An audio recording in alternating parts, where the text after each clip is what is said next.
تبت یدا ابی لہب وتب، ابو لہب بہت بڑا ایک دشمن تھا۔ نبی صلی اللہ علیہ وسلم کو جب نبوت ملی ہے تو آپ صلی اللہ علیہ وسلم نے مشرکین مکہ کو جمع کیا اور آپ نے ان سے خطاب کیا اور کہا کہ اگر میں تم سے کہوں کہ وہ پہاڑ کے اس پیچھے سے ایک لشکر حملہ کر رہا ہے تو میری بات مان لو گے؟ انہوں نے کہا مان لیں گے، آپ صادق ہیں، آپ امین ہیں، آپ سچ بولتے ہیں۔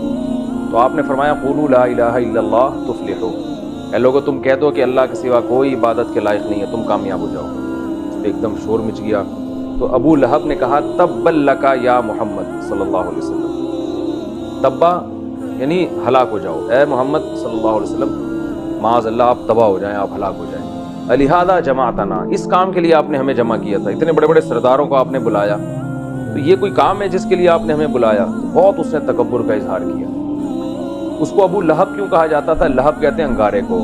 تو بعض روایتوں میں آتا ہے کہ وہ بہت خوبصورت تھا اور اس کے گال جو ہے نا آگ کے انگاروں کی طرح چمکتے تھے، خوبصورت تھے، اس لیے عرب میں جو ہے نا جب بھی کسی چیز کی طرف نسبت کرنی ہو تو ابو لگا دیتے تھے۔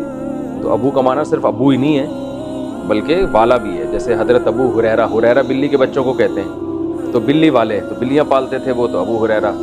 بکر اونٹ کو بھی کہتے ہیں، حضرت ابو بکر اونٹ چرایا کرتے تھے تو ان کا نام پڑ گیا ابو بکر، تو اسی سے اس کا نام پڑ گیا تھا ابو لہب، انگارے والا۔ بعض نے یہ بھی کہا کہ اللہ نے جب اس کو یعنی جہنم کی وحی سنائی ہے تو پھر ابو لہب کہا جانے لگا، لیکن پہلا قول زیادہ صحیح معلوم ہوتا ہے، کیونکہ جب یہ صورت نازل ہوئی تو وہی تو اس کے بعد آئی نا، تو پہلے سے اس کا ابو لہب کہا جا رہا ہے اس کو۔ تو جب اس نے یہ کہا تبا لک یا محمد صلی اللہ علیہ وسلم، آپ ہلاک ہو جائیں، تو آپ کو بڑی تکلیف ہوئی ہے، تو آپ صلی اللہ علیہ وسلم پر پھر یہ صورت نازل ہوئی اور اللہ نے فرمایا تبت یدا ابی لہب، ابو لہب کے ہاتھ ٹوٹ گئے، برباد ہو گئے۔ ہاتھ ٹوٹنا کنایا ہوتا ہے انسان کے مرنے سے، کیونکہ انسان اپنے ہاتھوں سے عمل کرتا ہے اور اس عمل کی وجہ سے برباد ہوتا ہے، تو اللہ نے فرمایا تو پہلے تو اس کے ہاتھ برباد ہوئے، تو ہاتھ کنایا ہوتا ہے پوری باڈی سے۔ تبت یدا ابی لہب، ابو لہب کے ہاتھ ٹوٹ گئے، وتب،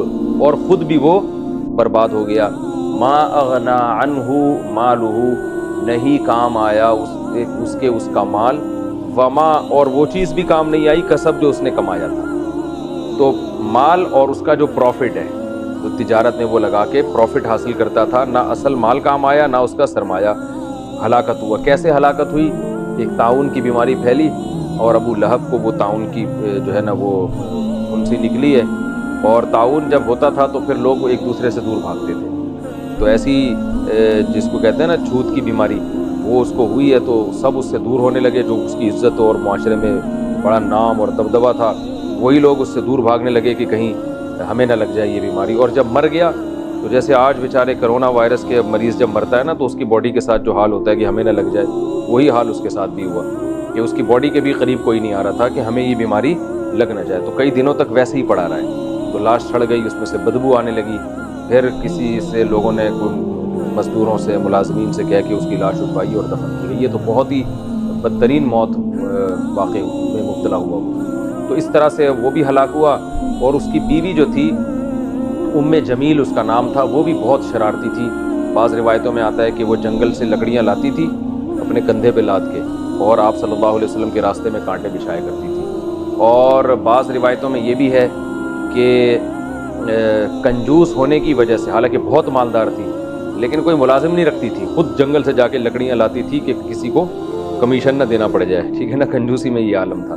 یہ روایتیں ہیں، جب میں لفظ روایت کا استعمال کروں تو اس کا مطلب ہوتا ہے کہ مجھے حدیث کی سند کی پوری تحقیق نہیں ہے، اور ویسے بھی جو تاریخی روایتیں ہیں نا ان میں بہت زیادہ سند کا قوی ہونا بھی ضروری نہیں ہوتا، وہ بیان کرنے میں کوئی حرج نہیں ہوتا جبکہ اس سے کوئی شرعی مسئلہ نہ ثابت ہو رہا ہو۔ تو وہ جو تھی وہ اس کی چونکہ عادت تھی کہ گٹھری اٹھا کے چلا کرتی تھی، تو اللہ نے فرمایا کہ ابو جہل بھی ہلاک ہوا، ما اغنا عنہ مالہ وما کسب، جو کچھ کمایا تھا وہ بھی برباد ہو گیا۔ سیصلی نارا ذات لہب، ان قریب داخل ہوگا ایک آگ میں جو بھڑکتی ہوئی ہو۔ وامرأتہ، اور اس کی بیوی بھی آگ میں داخل ہونے والی ہے کیونکہ وہ بھی اپنے شوہر کے ساتھ ان گناہوں میں اور اسلام دشمنی میں برابر کی شریک تھی۔ وامرأتہ حمالۃ الحطب، اور اس کی بیوی جب داخل ہوگی حمالۃ الحطب، لکڑیاں اٹھائے ہوئے داخل ہوگی۔ اب اس میں بعض روایتوں میں آتا ہے کہ اس لیے لکڑیاں اٹھائے ہوئے داخل ہوگی کہ وہ ایک روایت میں آتا ہے کہ وہ لکڑیاں لے کے آ رہی تھی اور وہی پھندا اس کے گلے میں پھنسا اور لکڑیاں پیچھے کو گئی تو گلا گھٹ کے وہیں موت واقع ہو گئی. تو کیونکہ اسی حال میں موت ہوئی تھی تو اللہ اسی حال میں اس کو اٹھائیں گے اور اسی حال میں جہنم میں بھیجیں گے. اور بعض نے کہا کہ حمالۃ الحطب کے لفظی معنی تو لکڑیاں اٹھانا ہے، لیکن یہ چغلی سے بھی کنایا ہے. عربی میں چغل خور کو بھی حمالۃ الحطب کہتے ہیں، اس لیے کہ حطب کہتے ہیں جو جنگل میں لکڑیاں، ہر طرح کی لکڑیاں اٹھاتا ہے. تو چغل خور بھی کیا کرتا ہے، بہت سارا جو غیبتیں کر کر کے نا، لوگوں کی ادھر ادھر کی برائیاں کر کے بہت سارا گناہوں کا بوجھ اپنے کندھے پہ ڈال لیتا ہے. اس کو بھی یہ کہا جاتا ہے کہ لکڑیاں اٹھانے والا، بوجھ اٹھانے والا. تو چغل خور سے بھی کنایا ہے یہ لفظ. تو یا تو وہ لکڑیاں اٹھانے والی تھی یا چغلیاں کرتی تھی، اس لیے قرآن نے اس کو حمالۃ الحطب کہا. لیکن اسی صفت کے ساتھ اگر حمالۃ الحطب کا مطلب ہم چغل خور کرتے ہیں تو اس کا مطلب ہے کہ جب وہ جہنم میں داخل ہوگی تو اس صفت کے ساتھ داخل ہوگی، یعنی اس کا شمار چغل خوروں میں ہوگا. تو لکڑیاں اٹھا کے نہیں داخل ہوگی بلکہ چغل خوروں میں شمار ہوگا، اور یہ چغلیوں کا بوجھ اس نے اپنے کندھے پہ اٹھایا ہوا ہوگا اور وہ جہنم کی آگ میں داخل ہو رہی ہوگی، کیونکہ اس نے چغلیاں لگا لگا کے بہت فساد مچایا تھا. تو وامرأتہ حمالۃ الحطب فی جیدہا حبل من مسد، اور جب داخل ہوگی تو اس کی گردن میں رسی ہوگی بٹی ہوئی. تو اگر ہم حمالۃ الحطب کے معنی لکڑیاں اٹھانا ہی لیتے ہیں پھر تو اس کا مطلب بالکل واضح ہے کہ اس کی گردن میں جو ہے وہ بٹی ہوئی رسی ہوگی جو پھنس چکی ہوگی، جس سے وہ گلا گھونٹ کے مری تھی. اور اگر ہم اس کو کنایہ لیتے ہیں تو اس کا وہی مطلب ہے کہ وہ جو رسی ہے وہ ایک جو غیبتوں کا بوجھ اس نے اٹھایا ہوا ہوگا، اسی غیبتوں کے بوجھ کی رسی بھی اس کے گلے میں اٹی ہوئی ہوگی. تو بظاہر پہلا والا معنی زیادہ صحیح معلوم ہوتا ہے، کیونکہ جب کوئی کنایہ استعمال ہوتا ہے نا تو پھر اس میں اتنی زیادہ تشبیہات نہیں ہوتی. تو جب اللہ نے کہا کہ اس کی گردن میں رسی بھی ہوگی، بٹی ہوئی رسی ہوگی، تو اس سے مراد یہی ہے کہ وہ رسی سے مراد اوریجنل رسی ہے، اور وہی لکڑیوں کے بوجھ کے ساتھ اور اسی رسی کے ساتھ جو وہ دن بھر کیا کرتی تھی، اور اسی لکڑیوں میں جو کانٹے دار لکڑیاں نبی کی راہ میں بٹھایا کرتی تھی، تو اللہ اسی رسی سمیت اور اسی گٹھریوں سمیت اس کے کندھے پہ رکھیں گے جو اس کا دن بھر کی ایکٹیویٹی تھی، اور اسی کے ساتھ اللہ تعالیٰ اس کو جہنم میں داخل کریں گے. تو یہ اس صورت کی مختصر تفسیر تھی. اس صورت میں ہمیں علمی نکات کیا پتہ چلتے ہیں، فائدے کی چیزیں کیا پتہ چلتی ہیں. پہلی بات تو یہ پتہ چلتی ہے کہ تکبر بہت بری چیز ہے. ابو لہب نے نبی صلی اللہ علیہ وسلم کی بات سننے کے بعد اس کو چاہیے تھا کہ تھوڑی تحقیق کرتا کہ صحیح کہہ رہے ہیں غلط کہہ رہے ہیں. پہلی دفعہ میں اس نے انکار کر دیا اور نبی کا مذاق اڑانا شروع کر دیا. تو یہ کبر ہے، اور کبر اللہ کو پسند نہیں ہے. اور یہ کبر اس نے کیوں کیا؟ پیسہ تھا اس کے پاس، دولت تھی. تو دولت مند آدمی جو ہے وہ بات کو جلدی قبول نہیں کرتے، ان میں ایک تکبر ہوتا ہے. تو پہلا نقطہ کیا پتہ چلا؟ تکبر بری چیز ہے، انسان کو حق سے روکتی ہے. دوسرا، اکثر دولت جو ہے انسان کو متکبر بناتی ہے، کیونکہ اللہ کہہ رہا ہے کہ وہ اپنے مال کی وجہ سے نبی کی بات نہیں مانی نا. نبی مسکین شمار ہوتے تھے، غریب شمار ہوتے تھے، ابو لہب مالدار تھا. اس نے کہا میں ان کی بات کیوں مانوں؟ تو اللہ نے فرمایا کہ یہی مال اس کے کام نہیں آئے گا. تو پہلی بات پتہ چلی تکبر بری چیز ہے. دوسری بات پتہ چلی دولت اکثر تکبر کا ذریعہ بنتی ہے. تیسری بات پتہ چلی کہ بعض دفعہ اللہ تعالیٰ کسی بڑے آدمی کو دنیا میں ایسی سزا دیتے ہیں کہ عبرت کا نشان بن جاتا ہے. جیسے وہ ایسی وبائی بیماری میں آیا کہ لوگ اس سے جان چھڑا رہے ہیں. اس کا یہ مطلب نہیں ہے کہ کوئی بھی وبائی بیماری میں مبتلا ہو. جیسے آج بہت سے نیک لوگ بھی ہیں، بزرگ ہیں، کرونا وائرس میں انتقال ہو رہا ہے، ان کی باڈی کو بھی کوئی ہاتھ نہیں لگا رہا. تو اس سے یہ نہیں ثابت ہوتا کہ وہ معاذ اللہ برے آدمی تھے. تو ایک ہی چیز ایک شخص کے حق میں آزمائش ہوتی ہے، ایک شخص کے حق میں اس کے درجات کی بلندی کا ذریعہ ہوتی ہے. بعض بڑے بڑے بزرگ ہیں، نیک لوگ ہیں، وہ مرتے ہیں، وہ ایسی بیماری میں موت ہوئی کہ کوئی قریب ہی نہیں آ رہا ان کے، ہمیں بیماری نہ لگ جائے. تو یہ اللہ کی طرف سے ایک ان کے درجات بلند کرنے کا ذریعہ ہے. میں اس کو ایک مثال سے سمجھاتا ہوں کہ ہم نے ایسے کئی واقعات سنے ہیں بہت معتبر ذرائع سے کہ قبر میں کسی میت کو رکھا گیا اور میت کو قبر نے باہر پھینک دیا گناہوں کی وجہ سے نا، قبر قبول نہیں کر رہی. ایسے بہت واقعات ہوئے ہیں، متواتر واقعات ہیں. میں نے بھی ایک بیان میں واقعہ سنا ہے جو بہت ہی کسی قریبی نے مجھے سنایا تھا واقعہ، کہ ان کے گاؤں میں ایسا واقعہ ہوا، قبر میں ڈال رہے ہیں اور قبر باہر نکال کے پھینک دیتی ہے. تو یہ بھی ایسے واقعات ہوتے ہیں. لیکن عبداللہ بن مبارک کے دور میں واقعہ ہوا، ایک شہید تھے، ان کو دفنایا گیا تو قبر باہر نکال کے پھینک دیتی تھی. لوگ پریشان ہوئے کیا مسئلہ ہے. عبداللہ بن مبارک رحمہ اللہ تعالیٰ کی کتاب میں یہ واقعہ ذکر ہے. تو جب اس شہید کے گھر پہنچائے گئے، دیکھا کہ بھئی یہ تو کیا مسئلہ ہے، اس کو قبر نصیب ہی نہیں ہو رہی، کوئی گناہ تو نہیں تھا. انہوں نے کہا کہ نہیں، یہ بہت نیک تھا، یہ دعا کرتا تھا اللہ مجھے ایسی شہادت ملے کہ میری جسم کو نا پرندے کھائیں. اور قیامت کے دن جب میرا حشر ہو تو پرندوں کے پیٹ اور درندوں کے پیٹ سے میرا حشر ہو، تو پوچھے کہ یہ ایسا کیوں ہو رہا ہے، قبر سے کیوں نہیں اٹھ کے آ رہے، تو میں کہوں اللہ یہ تیری راہ میں ہوا ہے، تو اس لیے اس کو قبر نصیب نہیں ہو رہی، اس کو باہر چھوڑ دو، اس کو درندے کھائیں گے۔